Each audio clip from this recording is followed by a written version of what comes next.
सरकारी कर्मचारी कंडक्टरवर हल्ला होणे हे निषेधार्ह आहे असे माजी मंत्री उमाश्री यांनी सांगितले। सोमवारी बेळगाव जिल्हा रुग्णालयात उपचार घेत असलेल्या कंडक्टर महादेव हुक्केरींची भेट घेऊन त्यांच्या प्रकृतीची विचारपूस केल्यानंतर त्या माध्यमांशी बोलत होत्या। त्या म्हणाल्या, बेळगावचा मुद्दा खूप संवेदनशील आहे। आम्ही यावर दीर्घकाळ लढत आलो आहोत। कन्नड भाषा आमच्या जीवनवाहिनीप्रमाणे आहे आणि कन्नड भाषिकांवर हल्ला होणे हे निषेधार्ह आहे। ಇವತ್ತು ಬೆಳಗಾವಿನ ಸರ್ಕಾರಿ ಆಸ್ಪತ್ರೆಯಲ್ಲಿ ಈ ಒಂದೆರಡು ದಿನಗಳ ಹಿಂದೆ ನಡೆದಂತಹ ಒಂದು ಘಟನೆ, ಈ ಒಂದು KSRTC ಬಸ್ಸಿನಲ್ಲಿ ಪ್ರಯಾಣ ಮಾಡ್ತಿದ್ದಂತಹ ಸಂದರ್ಭದಲ್ಲಿ ನಮ್ಮ ಕಂಡಕ್ಟರ್ ಏನಿದ್ದಾರೆ ಅವರು ಕೆಲಸ ನಿರ್ವಹಿಸ್ತಕ್ಕಂತಹ ಸಂದರ್ಭದಲ್ಲಿ ಪ್ರಯಾಣಿಕರ ಜೊತೆಯಲ್ಲಿ ಮಾತಿನ ಸಂಘರ್ಷ ಆಗಿರತಕ್ಕಂಥದ್ದು। ಇವರಿಗೆ ಮರಾಠಿಯಲ್ಲಿ ಅವರು ಮಾತಾಡಿದಾಗ, ನೋಡಪ್ಪ ಅದು ನನಗೆ ತಿಳಿಯಂಗಿಲ್ಲ, ನೀನು ಕನ್ನಡದಾಗ ಮಾತಾಡು ಅಂತ ಹೇಳಿದಾಗ ಅವರಿಗೆ ಆಕ್ರೋಶಕ್ಕೊಳಗಾಗಿ ಇವ್ರ ಮೇಲೆ ಹಲ್ಲೆ ಮಾಡಿರ್ತಕ್ಕಂಥದ್ದು ಮತ್ತು ಡ್ರೈವರ್ ಮೇಲೂ ಕೂಡ ಹಲ್ಲೆ ಮಾಡಿರ್ತಕ್ಕಂಥದ್ದು ನಾವೆಲ್ಲರೂ ಖಂಡಿಸ್ತೇವೆ ಮತ್ತು ಖಂಡಿಸಿದೆವು ಕೂಡ।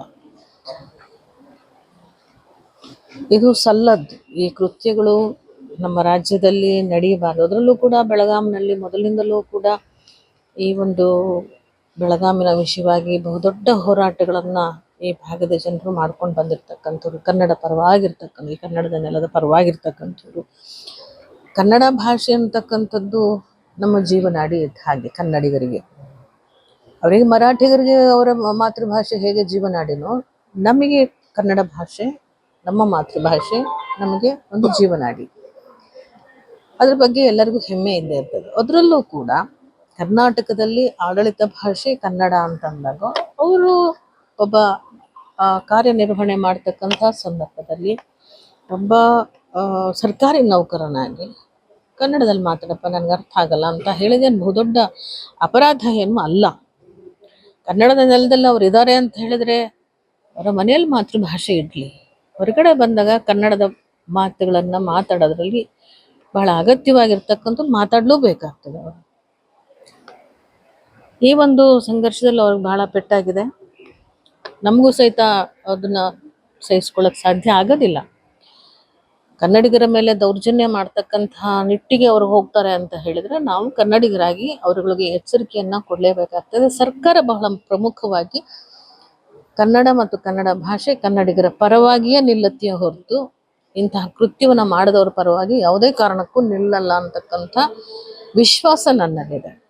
ಸೊ ಹಾಗಾಗಿ ಇವತ್ತು ಅವ್ರಿಗಾಗಿರ್ತಕ್ಕಂಥ ಒಂದು ಸಮಸ್ಯೆಯನ್ನು ನಾವೆಲ್ಲರೂ ಖಂಡಿಸೋದ್ರ ಜೊತೆಲಿ ಒಬ್ಬ ಕನ್ನಡದ ನಟಿಯಾಗಿ ಮತ್ತು ಕನ್ನಡಿಗಳಾಗಿ ಮತ್ತು ಒಬ್ಬ ವಿಧಾನ ಪರಿಷತ್ತಿನ ಸದಸ್ಯೆಯಾಗಿ ನಾವಿವತ್ತು ಅವರ ಪರವಾಗೇ ನಿಲ್ತೇವೆ ಅಂತಕ್ಕಂಥ ಮಾತನ್ನು, ಕನ್ನಡದ ಪರವಾಗಿ ನಿಂತಂಥವ್ರಿಗೆ ಕನ್ನಡಿಗರು ನಾವು ಸಪೋರ್ಟ್ ಮಾಡಬೇಕು ಅನ್ನೋ ಹಿನ್ನೆಲೆಯಲ್ಲಿ ನಾನು ಸಂಪೂರ್ಣವಾಗಿ ಅವರಿಗೆ ಬೆಂಬಲವನ್ನು ನಾನು ಕೊಡ್ತಾ ಇದ್ದೇನೆ।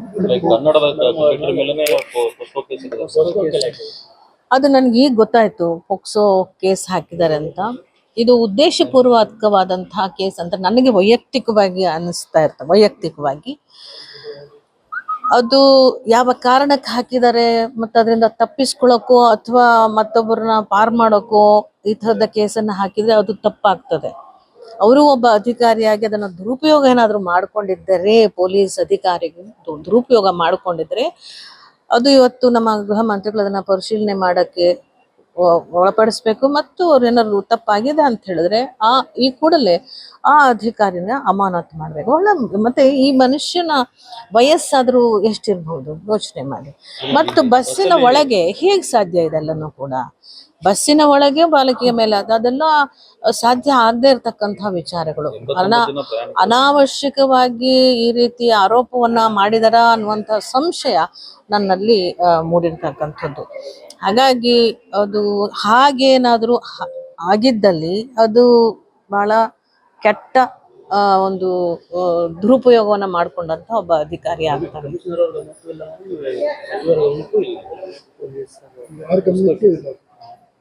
ಅಲ್ಲ, ಹೀಗೆ ಮಾಡಿ ಅಂತ ಯಾರೂ ಹೇಳಲ್ಲ, ನನ್ನ ಪ್ರಕಾರ ಯಾರೂ ಹೇಳಿರಲ್ಲ। ಅವರಾಗ ಅವರೇ ಒಂದು ವೇಳೆ ಕಾನೂನನ್ನ ದುರುಪಯೋಗ ಮಾಡ್ಕೊಂಡಿದ್ರೆ, ಅಧಿಕಾರಿ ಯಾರನ್ನೋ ಪ್ಲೀಸ್ ಮಾಡ್ಲಿಕ್ಕೋ ಅಥವಾ ಏನು ಮಾಡ್ಕೊಂಡಿದ್ರೆ ಅವರಿಗೆ ಸರಿಯಾದ ರೀತಿಯಲ್ಲಿ ಸಂಬಂಧಪಟ್ಟ ಇಲಾಖೆ ಗೃಹ ಮಂತ್ರಿಗಳು ಅವರಿಗೆ ಪರಿಶೀಲನೆ ಮಾಡಿ ಆ ಅಧಿಕಾರಿ ಮೇಲೆ ಕ್ರಮವನ್ನು ತಗೊಳ್ಬೇಕು ಅಂತ ನಾವು ಕೂಡ ಒತ್ತಾಯವನ್ನ ಮಾಡ್ತೇವೆ. ಈ ಘಟನೆಯಿಂದ ಈಗ ಅಂತಾರಾಜ್ಯ ಬಸ್ ಕೂಡ ಸ್ಥಗಿತ ಆಗಿದೆ. ಸಾಕಷ್ಟು ಪ್ರಯಾಣಿಕರು ಪರದಾಡ್ತಾ ಇದ್ದಾರೆ. ಅಲ್ಲಿ ಕನ್ನಡದ ಬಸ್ ಮೇಲೆ ಮಸಿ ಬಳಿಯುವಂತ ಕೆಲಸ ಆಗ್ತಾ ಇದೆ. ಇದು ನೋಡಿ, ಎರಡು ರಾಜ್ಯಗಳ ಜನ ಅರ್ಥ ಮಾಡ್ಕೋಬೇಕು. ನಮ್ಮ ಭಾಷೆಗಳು ನಮಗೆ ಶ್ರೇಷ್ಠ ಮತ್ತು ಉತ್ಕೃಷ್ಟ. ಅದು ನಮ್ಮ ರಾಜ್ಯದ ಒಳಗೆ ಆಯ್ತಲ್ಲ, ನಮ್ಮ ರಾಜ್ಯದ ಒಳಗೆ ನಾವು ಎಲ್ಲಿರ್ತೀವೋ ಆ ನೆಲದ ಪರವಾಗಿರ್ಬೇಕು. ಆ ಸರ್ಕಾರದ ಭಾಷೆಯನ್ನ ನಾವು ಅನುಸರಿಸ್ಬೇಕು. ನಾವೆಲ್ಲ ಹೋಗಿ ಮರಾಠಿ ರಾಜ್ಯದಲ್ಲಿ ಹೋಗ್ಬಿಟ್ಟು ಕನ್ನಡದಲ್ಲಿ ನಾವು ದೌರ್ಜನ್ಯ ಮಾಡ್ತೀವಿ, ಅಧಿಕಾರ ನಡೆಸ್ತೀವಿ ಅಂದ್ರೆ ಕೇಳ್ತಾರಾ? ಕೇಳಲ್ಲ. ಹಾಗೆ ತಿಳ್ಕೋಬೇಕು. ಅವರು ಕೂಡ ಕರ್ನಾಟಕದಲ್ಲಿದ್ರೆ ಕನ್ನಡಿಗರಾಗಿರ್ಬೇಕು, ಕನ್ನಡದ ಪರವಾಗಿರ್ಬೇಕು. ಕನ್ನಡ ಅವರ ಒಂದು ಬದುಕಿನ ಜೊತೆಲೇ ಹೋಗಬಹುದಾದಂತ ಬಹುದೊಡ್ಡ ಶಕ್ತಿಯಾಗಿರ್ಬೇಕು. ಅದನ್ನ ಅವ್ರು ಅರ್ಥ ಮಾಡ್ಕೋಬೇಕು. कंडक्टरवर पॉक्सो कायद्याअंतर्गत केस दाखल करणे हेतू पुरस्सर आहे असे मला वाटते. जर पोलीस अधिकाऱ्यांनी या कायद्याचा गैरवापर केला असेल तर त्या अधिकाऱ्याला निलंबित करण्याची मागणी मी गृहमंत्र्यांकडे करेन, असेही त्यांनी ठामपणे सांगितले. विनोद कोलकार, KMM मराठी, बेळगाव.